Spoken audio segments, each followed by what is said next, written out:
Salut, c'est Maude avec un E, pour Céramique avec un K, le podcast qui dresse le portrait de la création céramique actuelle. Non, la céramique ne se résume pas à la poterie. Elle ne se résume pas non plus à Demi Moore et Patrick Swayze, batifolant sur un tour de potier. Non, la céramique ce n'est pas ringard. Au contraire, c'est une discipline vaste et éclectique, regroupant des créatrices et créateurs, des artistes aux horizons et pratiques variées. Ici, vous pourrez écouter ces artistes nous raconter leur parcours, leur démarche et leur place dans le monde de la création actuelle. C'est l'heure du podcast Céramique. Allez, c'est parti, enfourchant le tigre. Aujourd'hui, un épisode 2 en 1, découpé en 2 portraits de céramistes talentueux. En réalité, ils partagent leur atelier, alors forcément, ça se répercute sur leur façon de s'organiser ou de travailler. Et pourtant, leur identité est forte et bien distincte. Il y a Lucie Crouan, aka Luxe Céramique, et ses grosses berniques en grès multiples, à la fois fragiles et robustes, singulières et uniques. Il y a aussi Sylvain Lequesne, de l'atelier Amphoterre, et ses bols au traitement brut et organique. Bref, 2 céramistes bourrés de talent au tout début de leur carrière, plein de questionnements et d'incertitudes, mais complètement légitimes dans ce contexte.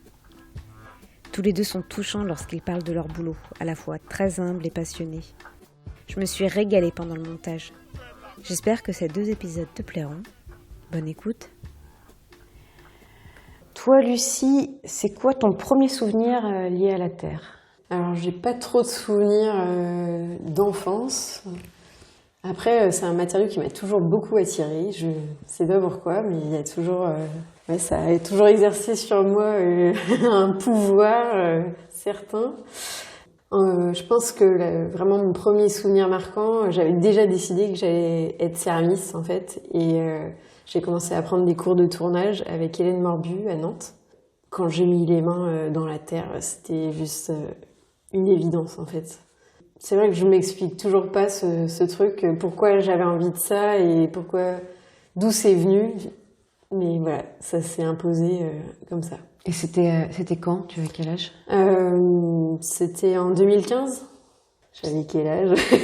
C'était assez récent en tout cas. Ouais, c'était il n'y a pas très longtemps. D'accord. Et c'est suite à cette première expérience que tu t'es décidée et que tu as commencé ta formation alors pour devenir céramiste ? Il y a eu un peu de temps quand même avant que je commence la formation. C'était vraiment, je venais de prendre cette décision de laisser tomber mes études pour faire ça. Donc j'ai bossé un peu tout un moment, un job alimentaire qui est un job d'été qui est devenu un job à temps plein. Et donc en fait, il y a eu 2 ans où j'ai pris des cours chez Hélène en loisir, des cours de tournage. C'est 2 ans qui m'ont permis de mûrir mon projet, de trouver une formation, de trouver un financement. Et voilà, pour pouvoir me former. Ouais. D'accord. Tu faisais des études dans quel domaine avant ? Alors, j'ai fait des études... j'ai un bac art appliqué au départ, donc j'ai toujours été quand même très attirée par la création. Et puis, bon, ça n'a pas toujours été simple, justement, ce rapport à la création. Il y a eu des moments où je pouvais plus, où je savais plus où trouver l'inspiration, ou voilà. Et donc après le bac, finalement, j'ai fait une licence d'histoire de l'art. J'avais besoin de nourriture intellectuelle et artistique, je pense. Et donc j'ai mis la création de côté tout un moment. J'ai commencé un master en management culturel en fait après ma licence. Et puis c'est vraiment pendant cette première année de master qui me menait vers des métiers qui pouvaient être totalement liés à la création, mais des métiers qui étaient plutôt de gestion, de management. Et pendant mon stage, j'avais un stage de 5 mois où j'étais dans une agence de voyage de luxe en fait. C'était très intéressant, mais je me suis rendu compte que c'était pas du tout ça que j'avais envie de faire. J'avais vraiment envie de revenir à la création, mais pas à la création conceptuelle et vraiment plus dans le manuel en fait. Mmh. Et je pense que c'était l'angle mort que j'avais pas exploré jusqu'à ce moment-là. Et donc après tu as intégré le CNIFOP. Voilà, ouais. Donc après, je me suis formée, voilà, j'ai fait 2 ans de formation professionnelle au CNIFOP, une année de tournage et une année d'émail, de formation en émail. Et puis après, lancement. C'était vraiment des formations très techniques. Au départ, j'avais plutôt projeté de me former à la Maison de la Céramique à Dieu-le-Fit, donc d'avoir une formation plus artistique finalement en céramique. Mais finalement, cette formation artistique, je l'ai déjà plus ou moins reçue avant. Et la formation technique, c'était vraiment ce qui me manquait. Et j'y ai vraiment trouvé mon compte. Mmh. Qu'est-ce que tu as expérimenté au CNIFOP? Alors, c'est des formations qui sont très larges. La formation de tournage, c'est pas très large, hein. C'est vraiment plutôt très spécifique parce qu'on fait du tournage toute la journée, 5 jours par semaine. Voilà, et puis en émail, c'est une année plus de recherche où là, on va explorer des possibilités, mais c'est vrai que je me suis pas focalisée à ce moment-là sur une recherche que je voulais exploiter par la suite sur des pièces. C'était vraiment plus un prétexte pour comprendre l'émail, comprendre les différentes réactions chimiques, les éléments, etc. D'accord. Tu avais besoin d'une bonne base technique, quoi. Pour toi, c'était... tu avais déjà dans la tête les formes que tu voulais expérimenter après dans ta pratique? Pas du tout. Non, d'accord. Non, pas du tout. Et en fait, c'est vraiment après, une fois installé, il y a eu... Je sais pas si c'est un... Oui, comme... c'est difficile d'expliquer ça. C'est pas une illumination, tu vois, mais... On se promenait sur la plage et puis voilà, avec Sylvain, on aime beaucoup quand même se balader.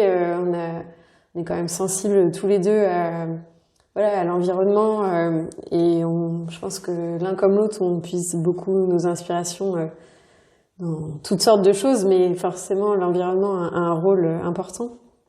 Et je me suis intéressée au bernic, en fait, ces petits coquillages là et notamment sur une plage où il y avait des berniques très contrastés avec des effets de strates et ça m'a amené à réfléchir sur le fait d'associer différentes terres entre elles. Ouais. Ok. Tu peux les décrire là, tes pièces? T'en as apporté quelques-unes. Ouais, donc c'est des formes assez organiques. Donc je travaille au colombin, des formes assez ouvertes. Donc j'associe différentes terres, des terres très lisses avec des terres beaucoup plus chamottées. Et donc je construis mes pièces strate par strate en jouant sur les contrastes de texture, de matière, et puis les couleurs naturelles des terres. Donc en fait, par rapport à ma formation, je fais ni tournage ni émail. Oui, parce qu'elles sont pas émaillées, elles sont brutes, elles sont cuites à haute température. Ouais. C'est intéressant, du coup tu as un parcours assez atypique puisque tu es partie, si je résume, dans le monde de la médiation culturelle, de l'art, et puis tu es revenue à quelque chose de beaucoup plus manuel. Quelle identité toi tu te donnes? En fait, j'aime bien le terme céramiste parce que je trouve que c'est ce qui est le plus large. Alors ça correspond vraiment à ma pratique parce que je fais de la céramique.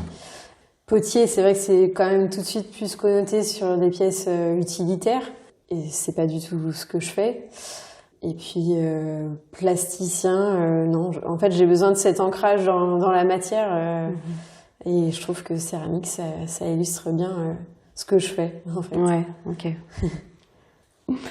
Tu parlais de tes pistes de travail là qui étaient liées beaucoup à ce que tu observais à la nature. Est-ce qu'il y a d'autres pistes que tu explores? Disons que moi je suis quelqu'un d'assez contemplatif en fait. Donc puis après l'inspiration c'est quelque chose que on peut trouver un peu partout dans un sens. Et c'est plus une posture en fait. On va s'intéresser à tel ou tel détail. Et ça c'est pas forcément lié à la nature en tant que telle, les sources d'inspiration, elles peuvent être un peu partout. Après, c'est vrai que là, je me suis un peu focalisée là-dessus.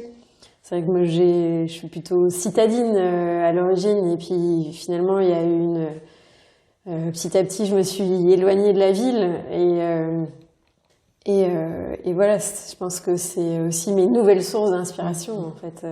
Mais moi, j'ai été aussi très marquée parce que en art appliqué, c'est vraiment l'origine, hein, par le Bauhaus, tout le mouvement moderne en fait.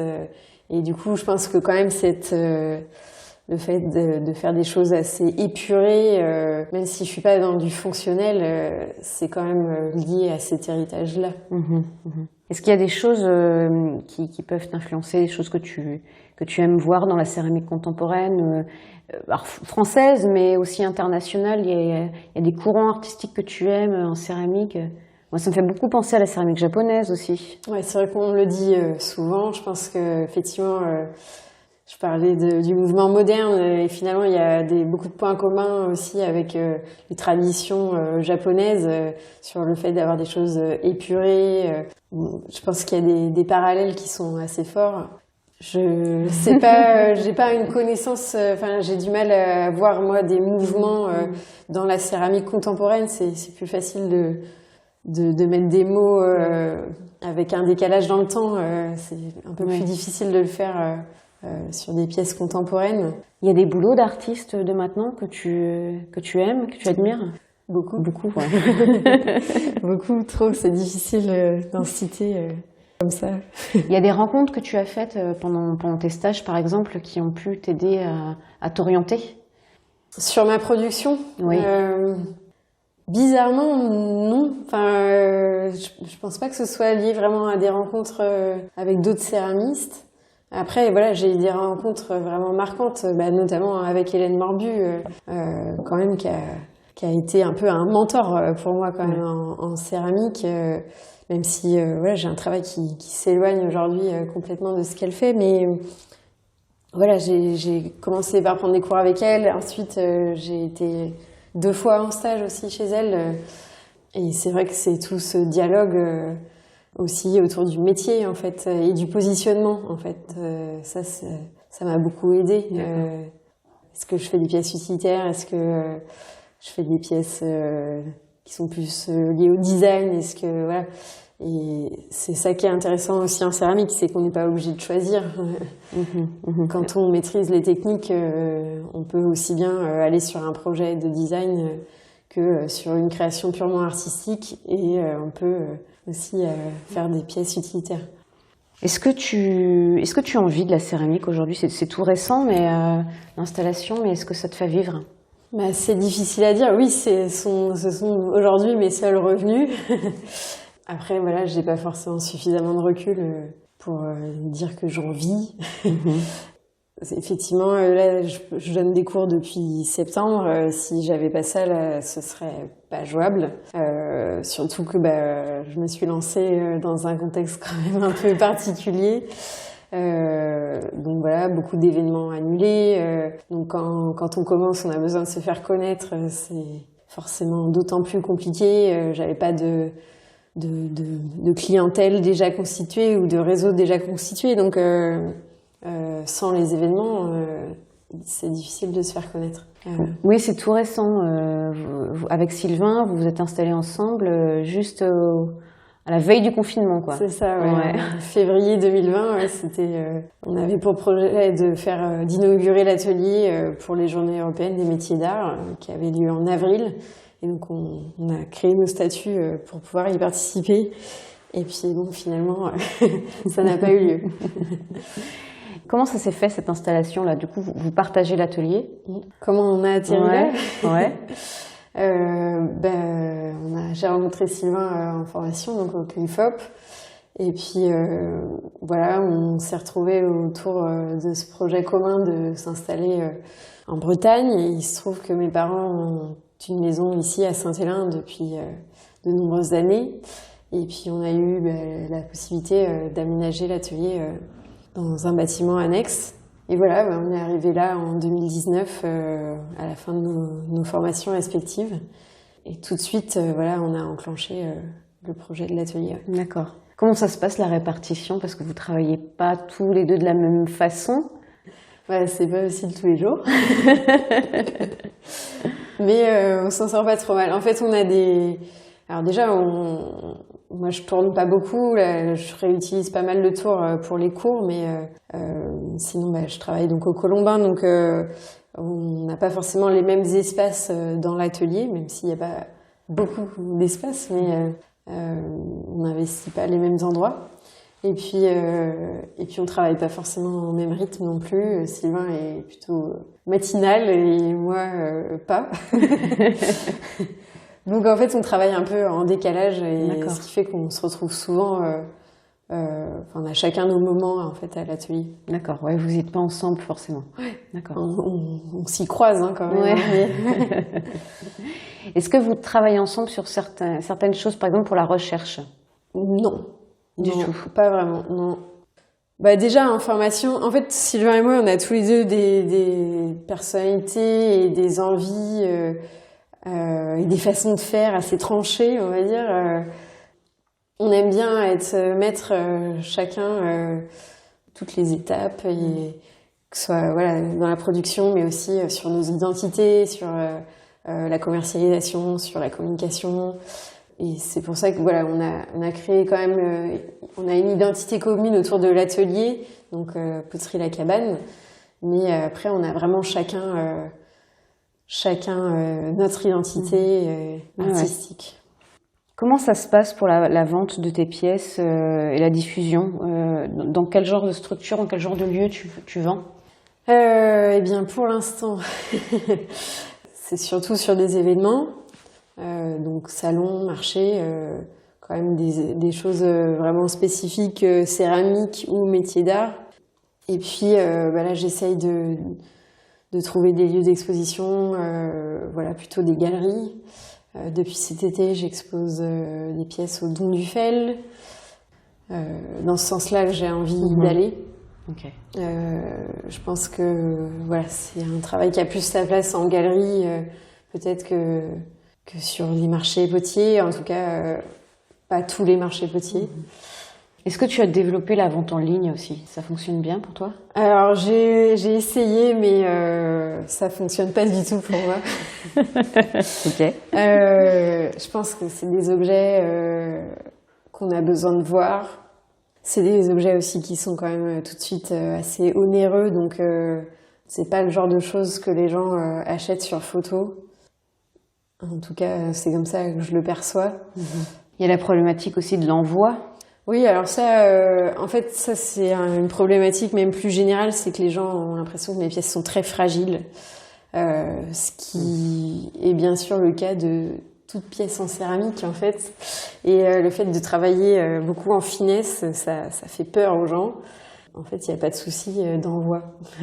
Enfin, moi, je le fais d'envoyer mes pièces, et si c'est bien emballé, il n'y a pas plus de risque qu'avec d'autres pièces. En fait. Ouais. C'est vrai qu'elles sont très fines, hein. Tu disais que tu travaillais au Colombin fin, c'est ça? Ouais, je pince en fait la base, et puis après je fais des colombins assez fins. D'accord. Puis ensuite, je viens gratter en fait énormément. Quand les pièces sont à consistance cuir, en fait, je fais comme un tournassage mais manuel. C'est vraiment l'étape qui me prend le plus de temps, toutes les finitions.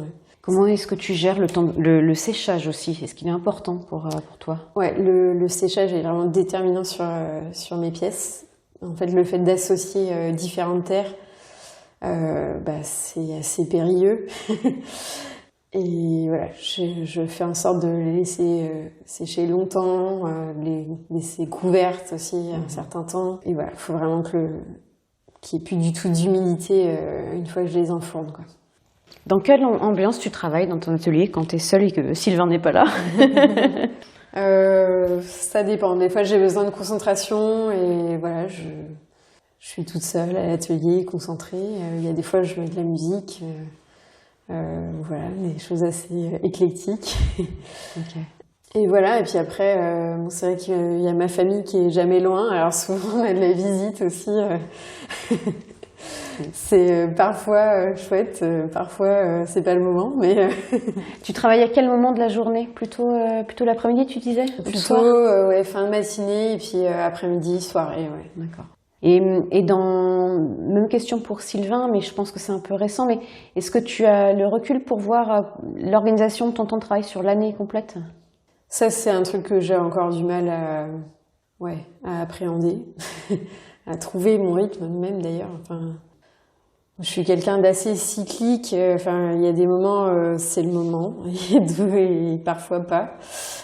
Et c'est vrai que le Covid est venu quand même chambouler un peu les choses. Si j'ai pas de perspective, c'est très difficile pour moi de créer en fait. Donc ça joue vraiment en fait. D'accord. T'es sensible peut-être aux saisons, à la lumière aussi? Oui, tout à fait. Ouais. Il y a des moments, il faut que j'y aille, j'ai beaucoup d'énergie. Il y a des moments où c'est pas du tout le cas, et là je vais plus me concentrer sur des choses de communication, ou réfléchir où je veux aller, ou gérer les candidatures pour les événements. Il y avait une potière avec qui je discutais qui m'avait parlé du lien entre les saisons. Souvent, les potiers avaient tendance à hiberner l'hiver. Ouais, c'est vraiment ça. Enfin, en tout cas, puis là, en vivant à la campagne, il y a une incidence plus importante, je pense, qu'en ville où on est un peu hors sol, finalement. L'hiver, dès que les jours raccourcissent et tout ça, moi, j'ai du mal à être à l'atelier quand il fait nuit, quoi. Et tu penses que cette sensibilité-là que tu peux avoir à la nature, à l'extérieur, ça a un impact aussi sur ton travail, sur ta création? Ouais, sûrement. Ouais, sûrement. Alors, et tu préfères? Est-ce que tu préfères poncer, gratter tes pièces, tu vois, t'en as une dizaine et tu dois le faire en nombre d'heures assez court? Ou alors tu préfères décaper tes plaques de four parce qu'il y a de la faïence qui a coulé dessus. Une de tes élèves t'a pas dit et elle a fait couler sa pièce, elle a fait fondre sa pièce dans le four. Alors, heureusement, ça m'est jamais arrivé. Et puis, je pense que le fait de pas utiliser d'émail, ça limite vachement les risques. Non, j'ai jamais eu à le faire, et ça me serait vraiment insupportable, je crois, de passer du temps à faire ça. Ouais. Mais en revanche, de devoir gratter des pièces dans un temps imparti, c'est compliqué aussi. Bah oui. Généralement, ça te prend beaucoup de temps, ça, le grattage, le ponçage des pièces. C'est long? Ouais. Ça me prend vraiment, Tu dirais que sur une pièce, en pourcentage de temps passé sur la pièce, c'est combien? Ouais, je pense que c'est 2/3 du temps passé, ouais. Parce que finalement, je me surprends toujours. C'est que dans l'idée, la pièce, elle est déjà faite, il reste plus qu'à la gratter. Mais en fait, je passe toujours beaucoup plus de temps que ce que j'avais imaginé. Oui, d'accord. Et le tour, tu n'en fais plus du tout? Si. Tu continues. Là, je reprends vraiment le tournage parce que je donne des cours. Et puis je travaille aussi en partenariat avec Sylvain, pour Sylvain Guillemot, qui est le chef de l'Auberge du Pont d'Assigny, et pour qui Sylvain crée un ensemble de vaisselle, et du coup je donne un coup de main sur ce projet. D'accord, ouais, tu y sous-traites un peu. Voilà. Ok, très bien. De quoi tu rêves là pour la suite de ton activité? Je crois que un peu de confort, quoi. Enfin, même si l'atelier est très confortable, mais un peu de confort dans le sens où ne plus avoir à mettre peut-être autant d'énergie à chercher des lieux d'exposition. Je pense qu'une fois que les choses seront un peu plus lancées, que les choses tournent un peu, même si bien sûr il faut pas se reposer sur ses lauriers, mais de pouvoir justement me lancer dans des nouveaux projets et de création, en fait. Parce que c'est vrai que je me rends compte que j'ai trouvé quelque chose qui m'est assez personnel, une technique, des formes, etc. Mais j'ai envie de l'explorer peut-être de d'autres façons. Quand on débute, il faut pas non plus trop s'éparpiller. Les gens commencent à nous identifier autour d'une production. Donc voilà, j'ai pas envie non plus de m'enfermer dans cette production-là. Et voilà, j'ai vraiment envie de me dégager du temps pour pouvoir explorer des nouvelles choses. D'accord. Est-ce que les grands formats, ça te tenterait? Ouais, carrément. Ouais. c'est souvent, alors j'ai fait des essais, sauf que à chaque fois c'est source de déception parce qu'en fait, avec cette technique-là, plus je vais sur des grandes pièces, plus il y a de risques de casse. En plus, je fais des pièces qui sont très évasées, donc voilà, il y a un double challenge. D'accord. Et c'est vrai qu'à chaque fois que j'ai plein d'énergie, je me dis allez, j'y vais. Je me lance dans une grande pièce et pour l'instant, j'ai pas réussi à aller au bout. Mmh. Est-ce que travailler sur un partenariat, une collaboration, ça te dirait? Ouais, tout à fait. Ouais, parce que ça c'est aussi ma formation en art appliqué quand même. Voilà, le lien avec le design ou avec d'autres créateurs, je trouve ça super riche. Et je pense que je suis à même aussi de comprendre les attentes d'une personne autre. Et je trouve que c'est vachement intéressant. Mais voilà, j'espère que ça se présentera. Merci d'avoir écouté Céramique, le podcast. N'hésitez pas à vous abonner ou à nous laisser 5 étoiles. À bientôt pour une nouvelle rencontre autour de la Terre.